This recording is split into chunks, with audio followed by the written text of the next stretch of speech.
Welcome to Quarantine Kids Storytime. My name is Jack, and today I'll be reading you Around the World in 80 Days by Jules Verne.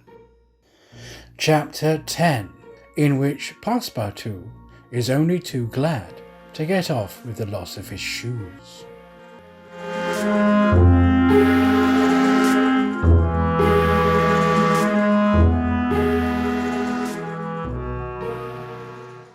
Everybody knows that great reversed triangle of land, with its base in the north and its apex in the south, which is called India, embraces 1,400,000 square miles, upon which is spread unequally a population of 180 million souls. The British Crown exercises a real and despotic dominion over the larger portion of this vast country, and has a Governor-General stationed at Calcutta, governors at Madras, Bombay, and in Bengal, and a Lieutenant Governor at Agra.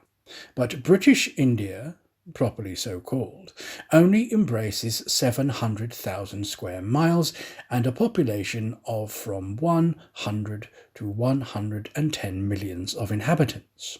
A considerable portion of India is still free from British authority, and there are certain ferocious Rajas in the interior who are absolutely independent.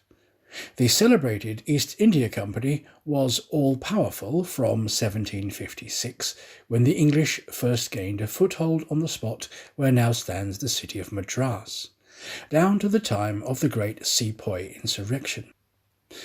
It gradually annexed province after province, purchasing them from the native chiefs, whom it seldom paid, and appointed the Governor-General and his subordinates, civil and military.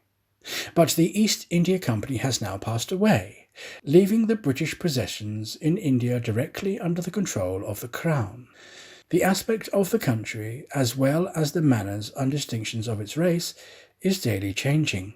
Formerly, one was obliged to travel in India by the old cumbrous methods of going on foot or on horseback, in pangolins or unwieldy coaches. Now fast steamboats ply on the Indus and the Ganges, and a great railway, with branch lines joining the main line at many points on its route, traverses the peninsula from Bombay to Calcutta in 3 days. This railway does not run in a direct line across India. The distance between Bombay and Calcutta, as the bird flies, is only 1,000 to 1,100 miles. But the deflections of the road increase this distance by more than a third. The general route of the Great Indian Peninsula Railway is as follows. Leaving Bombay, it passes through Salsette, crossing to the continent opposite Tannar, goes over the chain of the Western Ghauts, runs thence northeast as far as Berhampore, skirts the nearly independent territory of Bundelkund, ascends to Allahabad, turns thence eastwardly through the Ganges at Baner, then departs from the river a little, and, descending southeastward by Burdivan and the French town of Chandigarh, has its terminus in Calcutta. The passengers of the Mongolia went ashore at 4:30 p.m, and exactly 8 the train would start for Calcutta. Mr. Fogg, after bidding goodbye to his whist partners, left the steamer, gave his servant several errands to do, urged it upon him to be at the station promptly at 8, and, with his regular step, which beat to the second like an astronomical clock, directed his steps to the passport office. As for the wonders of Bombay, its famous city hall, its splendid library, its forts and docks, its bazaars, mosques, synagogues, its Armenian churches, and the noble pagoda at Malabar Hill, with its 2 polygonal towers, he cared not a straw to see them. He would not deign to examine even the masterpieces of Elephanta or the mysterious hypogea concealed southeast from the docks, or those fine remains of Buddhist architecture, the Calherian grottos of the island of Salsette. Having transacted his business at the passport office, Phileas Fogg repaired quietly to the railway station, where he ordered dinner. Among the dishes served up to him, the landlord especially recommended a certain giblet of native rabbit, on which he prided himself. Mr. Fogg accordingly tasted the dish, but, despite its spiced sauce, found it far from palatable. He rang for the landlord, and, on his appearance, said, fixing his clear eyes upon him, "Is this rabbit, sir?" "Yes, my lord," the rogue replied boldly. "Rabbit from the jungles." "And this rabbit did not mew when it was killed?" "Mew, my lord? What? A rabbit mew? I swear to you." "Be so good, landlord, as not to swear, but to remember this. Cats were formerly considered in India as sacred animals. That was a good time." "For the cats, my lord?" "Perhaps for the travellers as well." After which Mr. Fogg quietly continued his dinner. Fix had gone on shore shortly after Mr. Fogg, and his first destination was the headquarters of the Bombay police. He made himself known as a London detective, and the position of affairs relative to the supposed robber, and nervously asked if a warrant had arrived from London. It had not reached the office. Indeed, there had not yet been time for it to arrive. Fix was sorely disappointed, and tried to obtain an order of arrest from the director of the Bombay police. This the director refused, as the matter concerned the London office, which alone could legally deliver the warrant. Fix did not insist, and was fain to resign himself to await the arrival of the important document. But he was determined not to lose sight of the mysterious rogue as long as he stayed in Bombay. He did not doubt for a moment, any more than Passepartout, that Phileas Fogg would remain there, at least until it was time for the warrant to arrive. Passepartout, however, had no sooner heard his master's orders on leaving the Mongolia than he saw at once that they were to leave Bombay as they had done Suez and Paris, and that the journey would be extended at least as far as Calcutta, and perhaps beyond that place. He began to ask himself if this bet that Mr. Fogg talked about was not really in good earnest, and whether his fate was not in truth forcing him, despite his love of repose, around the world in 80 days.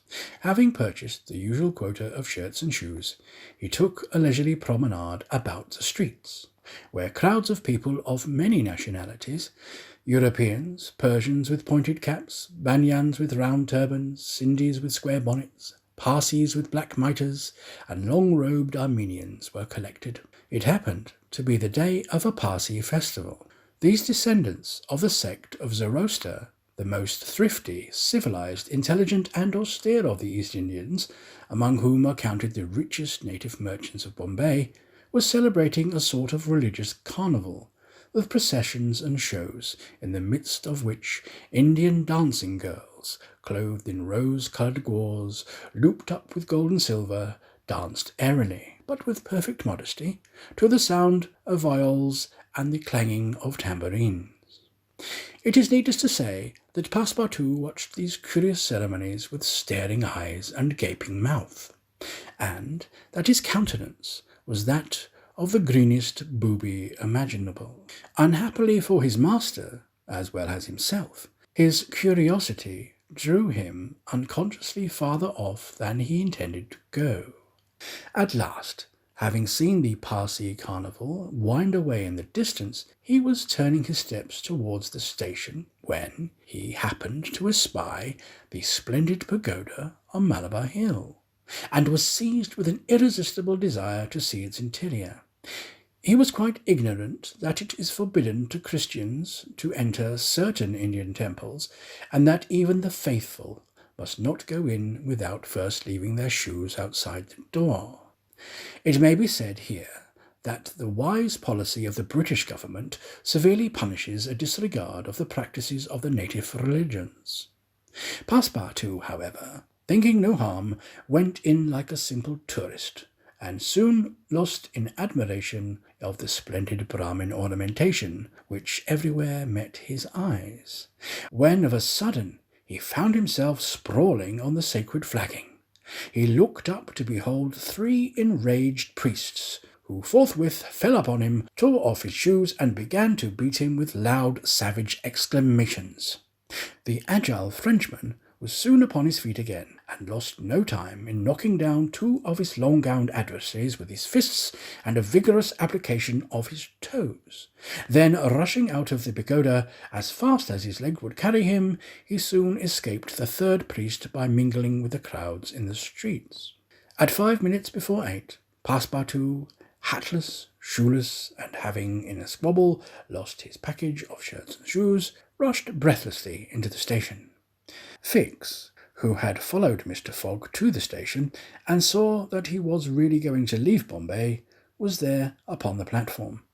He had resolved to follow the supposed robber to Calcutta, and further if necessary. Passepartout did not observe the detective, who stood in an obscure corner, but Fix heard him relate his adventures in a few words to Mr. Fogg. "I hope this will not happen again," said Phileas Fogg coldly as he got into the train. Poor Passepartout, quite crestfallen, followed his master without a word. Fix was on the point of entering another carriage when an idea struck him which induced him to alter his plan. "No, I'll stay," he muttered. "An offence has been committed on Indian soil. I've got my man." Just then the locomotive gave a sharp screech, and the train passed out into the darkness of the night.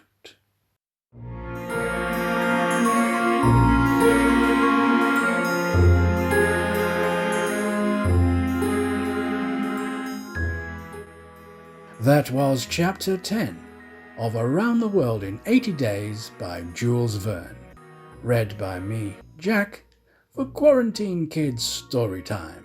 Join me again soon for Chapter 11, in which Phileas Fogg secures a curious means of conveyance at a fabulous price. Thanks again for listening, and goodbye.